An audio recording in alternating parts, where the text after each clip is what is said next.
"Sir, can I trade you $3 for your food?" The question stopped Daniel Whitmore in the middle of a crowded Chicago grocery store. Just 3 words louder than the hum of refrigerators and the soft beep of a checkout scanner. Daniel turned slowly. He was 48, a white billionaire whose name appeared regularly in business magazines, and he had spent most of his life solving problems with contracts, meetings, and numbers large enough to change entire companies. Yet nothing in his experience had prepared him for the little black girl standing 6 feet away with 3 carefully flattened $1 bills resting in her palm. Her name was Nia Carter.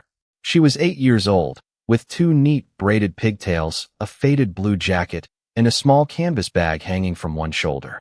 She stood straight, not timid, not demanding, simply waiting for an answer. Daniel glanced at the money, then at the prepared sandwich in his hand.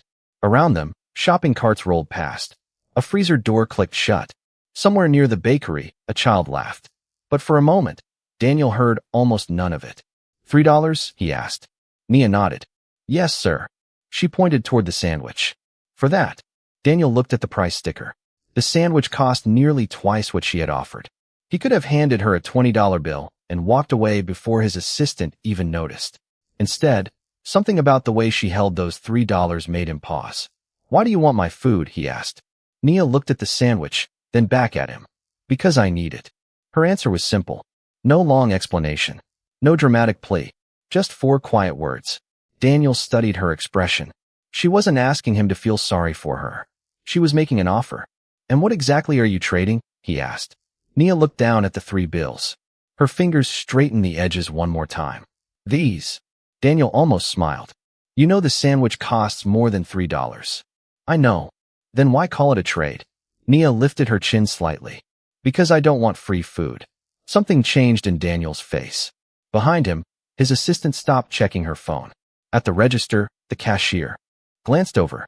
Even the store manager, Greg Holloway, had begun watching from several yards away. Daniel looked again at the $3. They were ordinary bills, slightly worn at the corners, nothing a billionaire would ever notice. But Nia treated them like they mattered. What's your name? He asked. Nia. Nia what? Nia Carter. Daniel nodded slowly. All right, Nia Carter. Let's say I accept your trade. She smiled for the first time. Then we have a deal. Daniel reached toward the sandwich, but before he could hand it over, Nia added one sentence that made him stop again. Just don't take the $3 yet. His eyebrows lifted. Why not? Nia looked toward the store entrance, where the afternoon sunlight stretched across the polished floor. Because I still have to make sure the trade is fair. And for the first time that day, Daniel Whitmore had no idea what to say. Daniel Whitmore still had no idea what to say. He looked at Nia for another second, then glanced toward the manager approaching from the end of the aisle. Greg Holloway was already wearing the expression of a man preparing to solve a problem before anyone had asked him to. Mr. Whitmore, Greg said, stopping a few feet away. Is there an issue? Nia immediately gathered the $3 closer to herself. Daniel noticed. There is no issue, he answered. Greg looked at the little girl, then at the sandwich in Daniel's hand. She has been standing here for several minutes. Nia spoke quietly. I was waiting. Greg folded his hands. The store does not allow customers to negotiate individual prices. Daniel turned toward him. She is not asking for a discount. Greg hesitated. Nia looked up. I am asking him if he wants to trade. Her voice was calm, almost formal. Daniel could not help noticing how carefully she chose every word. All right, he said. Then let us finish the trade. Greg looked surprised, but Daniel raised one hand gently. Please. Greg stepped back. The noise of the store seemed to return around them, but Daniel's attention remained on Nia. You said the trade has to be fair, he said. What would make it fair? Nia thought for a moment. You give me the sandwich. I give you $3. Daniel nodded. That sounds simple. It is simple. Except the sandwich costs $6.49. Nia looked at the price tag. I know. Daniel studied her face. Then why would I accept $3? Nia lowered her eyes for just a moment. Because $3 is what I have. Daniel felt something shift inside him. He had negotiated multi-million-dollar contracts in rooms where people argued over fractions of a percentage. Yet this 8-year-old girl had reduced the entire question to something far more honest. She was not pretending her money was worth more than it was. She was simply offering everything she had. What is the sandwich for? Daniel asked. Nia's fingers tightened slightly around the strap of her canvas bag. For my sister. What is her name? Lily. How old is Lily? 5. Daniel looked at the sandwich again. And what are you going to eat? Nia gave a small shrug. I am not very hungry. Daniel knew immediately that the answer was not quite true, but he did not challenge her. Instead, he asked, Does your mother know you are here? Nia nodded. She knows I am buying something. Daniel paused. Does she know you only have $3? Nia looked toward the floor. She knows. There was no embarrassment in her voice, only determination. Greg shifted nearby, clearly waiting for Daniel to make a decision. Daniel finally reached into his wallet and pulled out a $20 bill. He held it out. Nia looked at the bill, then at him, but did not take it. That is too much, she said. It would cover the food. I know. Then it would not be a trade. Daniel lowered the bill. For the first time in years, a simple sentence from another person had made him reconsider what he thought generosity meant. He put the $20 bill away and looked at the $3 in Nia's hand. All right, he said softly. $3 it is. Nia's eyes brightened, but before she could hand him the money, Daniel noticed something written in faded blue ink on the inside of her wristband. One word, carefully spelled by a child's hand. Lily. Daniel looked back at her. Suddenly, the $3 meant something much larger than a sandwich. Daniel looked at the faded blue letters on Nia's wristband, and for a moment, the busy grocery store seemed strangely quiet. Lily. He looked back at the little girl. You made that yourself? He asked. Nia nodded. My sister likes it. Daniel glanced at the canvas bag hanging from her shoulder. Does Lily have a favorite sandwich? Nia's face softened. She likes the one with turkey and cheese. Daniel looked at the sandwich in his hand. It was turkey and cheese. He finally understood why she had chosen it so quickly. Then I think we have a trade, he said. Nia carefully placed the 3 $1 bills on his open palm. Daniel accepted them, but he did not close his fingers around the money. He held the bills gently and looked at them as if they were something rare. Greg Holloway remained nearby, watching with visible uncertainty. Mr. Whitmore, he said, I can ring that up properly if you would like. Daniel nodded. Thank you, Greg. Nia reached for the sandwich, but Daniel paused. Wait. Her hand stopped. There is one more question. Nia looked at him. What? Daniel smiled faintly. You said the trade has to be fair. I want to make sure I understand the rules. Nia seemed to consider whether he was serious. Then she nodded. Okay. Daniel pointed toward the sandwich. I give you this. Then he lifted the $3. You give me this. Nia nodded. Yes. And then we both keep what we traded for. Yes. Daniel looked at her carefully. So what do you get? Nia answered without hesitation. Dinner for Lily. Daniel's expression changed. And what do you get? Nia was quiet for a moment. Nothing. Daniel slowly shook his head. That does not sound fair. Nia gave him a small smile. It is fair to me. Daniel had heard thousands of business arguments in his life, but he had never heard anyone define fairness that way. He looked at the sandwich again. Then he noticed Nia's canvas bag was unusually light. How far do you have to walk home? He asked. About 12 minutes. Do you have a car? No. Is your mother expecting you soon? Nia nodded. She said to be back before 5. Daniel glanced at the clock above the customer service desk. It was 4:43. Then you should probably go. Nia picked up the sandwich and carefully placed it inside her bag. She did not open it. Daniel noticed that, too. You are not going to eat it? He asked. Nia shook her head. It is for Lily. Daniel watched as she adjusted the bag on her shoulder. Nia. She turned. Thank you, he said. She smiled politely. Thank you for taking the trade. Then she started toward the entrance. Daniel looked down at the $3 still resting in his hand. He had accepted the money, but somehow it felt as though Nia had given him something much more valuable. Mr. Whitmore, Greg said quietly, should I return the $3? Daniel looked toward the doors where Nia was disappearing into the afternoon light. No, he said. She earned that sandwich. Greg nodded, but Daniel was still staring at the money. $3. That was all she had, and she had been willing to spend every penny of it on someone she loved. Daniel slipped the bills carefully into his wallet. For reasons he could not yet explain, he knew he would not forget this afternoon. By the time Daniel reached the front doors, Nia was already halfway across the parking lot, her small canvas bag resting against her side as she walked quickly beneath the fading afternoon light. Daniel watched her for a few seconds, then looked down at the $3 in his hand. Something about those bills bothered him. Not because they were worth so little, but because Nia had treated them as though they were worth everything. Mr. Whitmore, his assistant, Rachel, called from behind him, "Your car is ready." Daniel nodded, but he did not move. "Give me 5 minutes." Rachel looked toward the parking lot, then back at him. "Are you sure?" "Yes." Daniel slipped the $3 into his wallet and walked toward the sidewalk. He did not follow Nia closely. He simply wanted to understand where she was going. A few minutes later, he saw her turn onto a quiet residential street lined with brick apartment buildings and small maple trees. She stopped near a bus shelter, checked the time on a simple digital watch, and then continued walking. Daniel stopped at the corner. He had no reason to go farther. Then Nia suddenly looked back. Their eyes met from across the street. Daniel expected her to look surprised. Instead, she smiled. "You are still here," she called. Daniel crossed only after the light changed. "I wanted to make sure you got home safely." Nia adjusted the strap of her bag. "I told you. It is only 12 minutes. Daniel smiled. "You did." They walked together for a short distance. Nia did not ask about his car, his company, or why his name was on the business magazine Rachel had been carrying earlier. To her, he was simply the man who had traded a sandwich for $3. "Do you always make your own deals?" Daniel asked. "Sometimes." "What kind of deals?" "The important kind." Daniel laughed softly. "And what makes a deal important?" Nia looked ahead.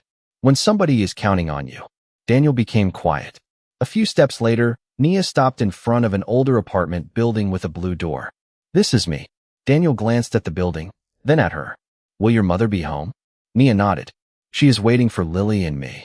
Nia reached into her bag and touched the wrapped sandwich. She smiled. "Lily is going to be happy." Daniel felt an unexpected warmth in his chest. "I am glad." Nia turned toward the entrance, but Daniel called her name. "Nia." She looked back. "Why did you not ask me to buy something for yourself?" Nia seemed surprised by the question. "Because Lily needs it more." "But you must be hungry." She shrugged. "I can wait." Daniel looked at the small girl standing beneath the soft evening light. She was not asking for anything. She had not complained once. She had simply found a way to solve one small problem with the $3 she had. "You know," Daniel said, "you could have asked for more." Nia smiled. "Then it would not have been my deal." She opened the blue door and disappeared inside. Daniel remained on the sidewalk for a moment. He had built companies by understanding what people wanted. He had spent decades believing that every problem had a price. Yet this little girl had just shown him something he had forgotten. Some things were not about price at all. Daniel turned back toward the street, but before he reached the corner, he heard a child's joyful voice from inside the building. "Nia, you brought my sandwich." Daniel stopped. A smile appeared on his face. For the first time that afternoon, he understood exactly what those $3 had purchased. Not food, not charity, a promise kept. Daniel Whitmore woke before sunrise the next morning, but the first thing he thought about was not the meeting waiting for him downtown. It was 3 worn $1 bills resting inside his wallet. He took them out and placed them on the kitchen counter. They looked ordinary beneath the soft morning light, yet he could still hear Nia's voice from the afternoon before. "It would not be my deal if I asked for more." Daniel stared at the money for several seconds. Then his phone began ringing. His assistant, Rachel, reminded him about an 8:30 meeting with the executive team, followed by a lunch with investors and a late afternoon conference call. Daniel listened, but his attention remained on the $3. "Move the first meeting to 9, he said. Rachel paused. "The executive team has already arrived. Then they can have coffee." He ended the call and picked up the bills again. Daniel had spent most of his adult life believing that money gave people choices. The more money a person had, the more choices they could make. But Nia had walked into a grocery store with $3 and somehow made a choice that seemed larger than anything he had made in years. By 9 o'clock, Daniel was sitting at the head of a long conference table surrounded by executives in tailored suits. Charts filled a large screen behind him.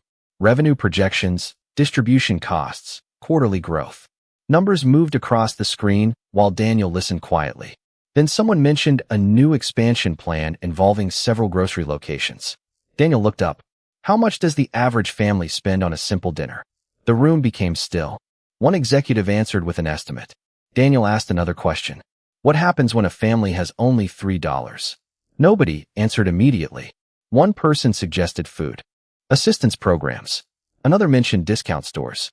Daniel leaned back. What if they do not want assistance? The room stayed quiet. What if they simply want to buy dinner? His question made several executives exchange glances. Daniel did not explain why he was asking. He did not mention Nia. Not yet. At lunch, Rachel noticed the $3 beside his notebook. You are still carrying those? She asked. Daniel nodded. Why? He looked at the bills. Because someone trusted me with them. Rachel smiled faintly. That sounds serious. It is. That afternoon, Daniel returned to the same grocery store. Greg Holloway recognized him immediately and walked over. Good afternoon, Mr. Whitmore. Daniel nodded. I have a question. Greg waited. Yesterday, the girl who came in with $3. Nia Carter. Do you know her family? Greg looked uncomfortable. I do not know much. She has been in the store a few times. Daniel studied his expression. For food. Usually. And does anyone help her? Greg hesitated. Sometimes employees let her choose discounted items. Daniel looked around the store. The refrigerators hummed just as they had the day before. Customers pushed carts through the same aisles. Everything looked normal. But Daniel no longer saw the store the same way. If she comes back, he said, do not give her anything for free. Greg looked surprised. You want us to charge her? Daniel nodded. Exactly. Then he placed the $3 on the counter. I want to know what a person can buy when $3 is all they have. Greg stared at the bills. Daniel turned toward the entrance, already realizing that this was no longer about one sandwich. Somewhere in the city, an 8-year-old girl had given a billionaire a question he could not buy his way out of, and Daniel intended to find the answer.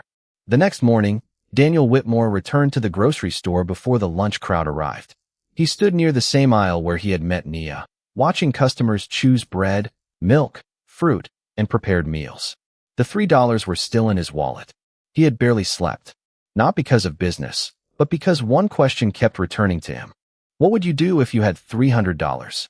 He had asked himself the same question before dawn. The answer had always been obvious when he was younger. He would have bought a better car, a larger house, or something that made life more comfortable. But after meeting Nia, the question felt different. Daniel found Greg Holloway near the customer service desk. Has she been here? He asked. Greg shook his head. Not yet. Daniel nodded. If she comes in, treat her exactly like every other customer. Greg looked puzzled. Even if she only has $3? Especially then. Around 11, the front doors opened and Nia walked inside. She wore the same blue jacket and carried the same canvas bag. Daniel noticed her immediately. She did not notice him. She walked straight toward the prepared food section and stopped in front of the sandwiches. Greg watched from a distance. Nia counted the money in her hand. $3. Then she looked at the price tags. She picked up a small loaf of bread instead. It cost $2.29. She reached for a second item, then stopped. Daniel walked closer. Good morning, Nia. She turned and smiled. Oh, you came back. I did. She looked at the bread. Are you buying that? I am thinking about it. Daniel pointed toward the sandwich section.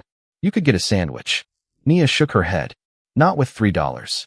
Daniel asked, what would you do if you had $300? Nia looked at him as though the question were much harder than he expected. She slowly placed the bread back on the shelf. I would buy food. Daniel smiled. For yourself? For everyone who needs it. He waited. Everyone. Nia nodded. People who have less than me. Daniel studied her face. And what about you? Nia shrugged. I would keep enough for my family. Daniel felt the same quiet surprise he had felt the day before. You would not buy a toy? Nia smiled. Maybe one small one. For Lily. For both of us. Daniel laughed softly. That sounds fair. Nia looked at the shelves again. But $300 is not $3. No, Daniel said. It is not. She looked up at him. If you had $300, what would you do? Daniel was caught off guard. He looked around the store. People moved through the aisles, choosing ordinary things for ordinary dinners. I would probably try to make it last, he said. Nia nodded thoughtfully. That is what my mom says. Daniel looked at the bread in her hands. Your mother sounds wise. She is. Nia placed $2.29 on the counter. She held the remaining 71 cents carefully in her palm. Daniel watched her walk away with the bread, and this time he did not feel sorry for her. He felt challenged. A child with $3 had just forced him to question what he would do with $300. Daniel looked toward Greg. I want to build something, he said. Greg raised an eyebrow. Something for the store? Daniel shook his head. Something for people like Nia. Then Daniel looked at the $3 in his wallet. But I do not want to give them something they did not ask for. Daniel Whitmore spent the next 3 days asking questions that had nothing to do with quarterly profits. He asked grocery managers how often customers walked away from food because they were short $1 or $2. He asked employees what happened when someone could afford bread but not milk. He asked families what they wanted when they needed help. The answers were not complicated. Most people did not want to explain their situation to strangers. They did not want a camera pointed at them. They did not want someone to announce that they needed assistance. They simply wanted to buy dinner and go home with their dignity intact. On Friday afternoon, Daniel returned to the neighborhood where Nia lived. He stopped several blocks from her apartment building and walked toward a small community center beside a public library. A handwritten sign near the entrance read, "Community Dinner Tonight." Daniel stepped inside. The room smelled like warm bread and tomato soup. Folding tables filled the center of the hall, and volunteers moved quietly between them. Then Daniel saw someone familiar. Nia was standing near a table, helping arrange paper plates. Her blue jacket was folded over the back of a chair. She was wearing a simple gray sweater, and her canvas bag sat beneath the table. Daniel smiled. "You work here?" Nia looked up and smiled back. Sometimes, when my mom can bring me." Daniel looked at the rows of plates. "What are you doing?" Nia carefully placed another spoon beside a bowl. "Helping." Daniel nodded. "Why?" Nia looked at him as if the answer were obvious. "Because people are coming." Daniel pulled out a chair and sat down. "Do you know everyone here?" "Not everyone." "Then how do you know who needs help?" Nia paused. "I do not ask." Daniel looked at her. "Why not?" She placed another plate on the table. "Because if they came here, they probably already know." Daniel felt the words settle heavily in his mind. He looked around the room again. Nobody was being questioned. Nobody was being asked to prove anything. People simply walked in, found a seat, and received a warm meal. Daniel thought about his grocery stores, his company, his distribution network, and the millions of dollars he spent moving products across the country. Suddenly, the answer seemed almost embarrassingly simple. He turned toward Nia. What if people could do this at a grocery store? She looked confused. Do what? Eat without having to explain why they need the food. Nia considered the idea. That would be good. Daniel leaned forward. What if they could buy a complete meal for $3? Nia's eyes widened slightly. $3? $3. She looked down at the table. Then people would not have to ask for free food. Daniel nodded. Exactly. Nia smiled. That sounds fair. Daniel smiled too, but he was already thinking beyond one store. He could create a system where families could walk in, place $3 on the counter, and receive a complete, respectful meal. No questions. No special line. No public explanation. He could make it available across every store his company owned. But before he left, Daniel asked one more question. Nia, if you had $300 to start something like this, what would you do? She looked at the crowded room, then at the children sitting with their families. I would make sure the food lasted longer than the money. Daniel slowly nodded. That answer stayed with him long after he walked out of the community center. For the first time, he understood that Nia had never been asking him to solve her life. She had been showing him how to solve a problem that belonged to millions of people. By Monday morning, Daniel Whitmore had turned one question into a plan that filled an entire conference room. $3. That was the number written across the top of the whiteboard. Beneath it were pages of notes, cost estimates, store locations, and questions from his executive team. Daniel stood at the front of the room while Rachel displayed the first proposal on a large screen. A $3 meal would not generate a normal profit, one executive said. Daniel nodded. It is not designed to. Another executive asked, then what is the business purpose? Daniel looked at the $3 written on the board. Dignity. The room became quiet. Daniel explained the idea simply. Every participating grocery store would offer a complete prepared meal for $3. Anyone could buy it. Nobody would need to explain their income. Nobody would need to show paperwork. Nobody would be separated from other customers. The meal would simply be available, like bread or milk. We can call it the $3 table, Daniel said. Rachel looked at the proposal. You want to launch this in all of your stores? Not all at once. We start with 10 locations. And if it loses money? Daniel looked toward her. Then we learn why. The executives exchanged uncertain glances. Daniel was known for protecting every investment, but this was different. He was not trying to maximize a return. He was trying to remove a barrier. Later that afternoon, Daniel returned to the community center where he had met Nia. She was helping her mother, Marissa, arrange cups near the dinner tables. When Nia saw Daniel, she smiled. "You came back." "I did." Marissa looked at him with polite curiosity. "Hello, I am Marissa Carter." Daniel introduced himself, although Nia had already told her mother about him. Marissa listened as Daniel explained the idea. When he finished, she looked at Nia. "What do you think?" Nia thought carefully. "Will people have to tell you why they need the food?"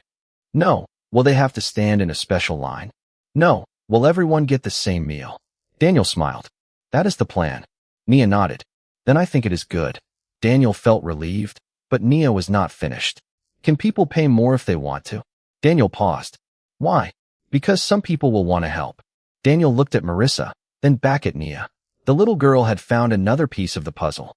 Daniel changed the plan that evening. The $3 table would allow customers to pay $3 for a meal or voluntarily pay more to help cover another family's meal. No names would be recorded.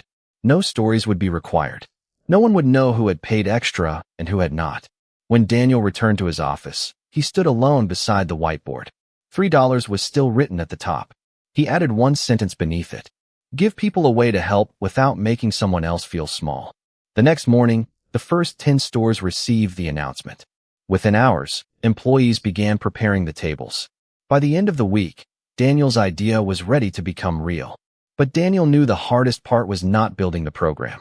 It was making sure that the people it was meant to serve would never feel like a project. He thought of Nia standing in that grocery store, holding 3 worn bills with both hands. She had never asked him to save her. She had simply asked for a fair trade. Now Daniel was about to discover whether a billion-dollar company could finally learn how to make one. The first $3 table opened on a quiet Saturday morning at a grocery store on the west side of Chicago. There were no cameras, no banners with Daniel Whitmore's name, and no speeches. Just a simple wooden table near the prepared food section, a small sign, and several neatly arranged meals. Each meal came with a sandwich, fruit, a bottle of water, and a warm side dish. The price was $3. Daniel arrived before the doors opened and stood near the entrance with Rachel. He wanted to see what happened without turning the moment into a performance. At 9 o'clock, the doors opened. The first customers walked in. Some passed the table without noticing it. Others stopped and read the sign. Then an older man approached the counter, placed $3 down, and quietly picked up a meal. No questions were asked. No explanation was required. He simply thanked the employee and walked away. Daniel watched him leave. Something inside him loosened. The system was working exactly as Nia had imagined it. By 10:30, more customers had discovered the table. A mother with 2 children chose 3 meals. A college student paid $3 for his own dinner. A woman in a gray coat placed a $20 bill on the counter and said, "Please use the rest for someone else." The employee nodded and placed the $20 into the shared contribution box. Daniel looked at Rachel. That is why Nia asked about paying more. Rachel smiled. She understood the whole thing before we did. Around noon, Daniel noticed someone standing near the entrance. It was Greg Holloway. He had come from another store to see the launch. Greg watched the line for several minutes before walking toward Daniel. "I owe you an apology," he said. Daniel looked at him. "For what?" Greg glanced toward the table. "For thinking that girl needed to be removed instead of listened to." Daniel shook his head. "You were trying to protect the store." Greg nodded. "Maybe. But she taught me that protecting people and protecting a business are not always the same thing." Daniel looked toward the door as it opened again. Nia walked inside with Marissa and Lily. Nia spotted the $3 table immediately. Her eyes widened. She looked at Daniel, then at the sign. "You did it," she said. Daniel smiled. "We did it." Nia walked closer and read every word carefully. Then she noticed the small contribution box beside the table. "People can pay more?" she asked. "If they want to," Daniel answered. Nia smiled. "Good." Lily tugged gently at her mother's hand and pointed toward the meals. "Can we get one?" Marissa looked at Nia. Nia looked at Daniel. For one brief moment, Daniel expected her to accept a meal from the table. Instead, Nia reached into her pocket and pulled out $3. She placed the bills on the counter. Daniel recognized them immediately.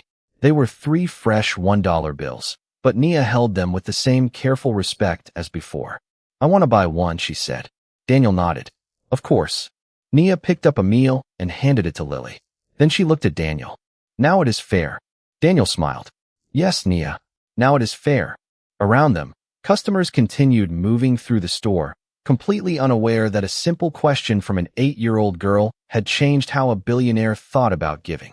Daniel looked at the $3 table and understood something he had missed for most of his life.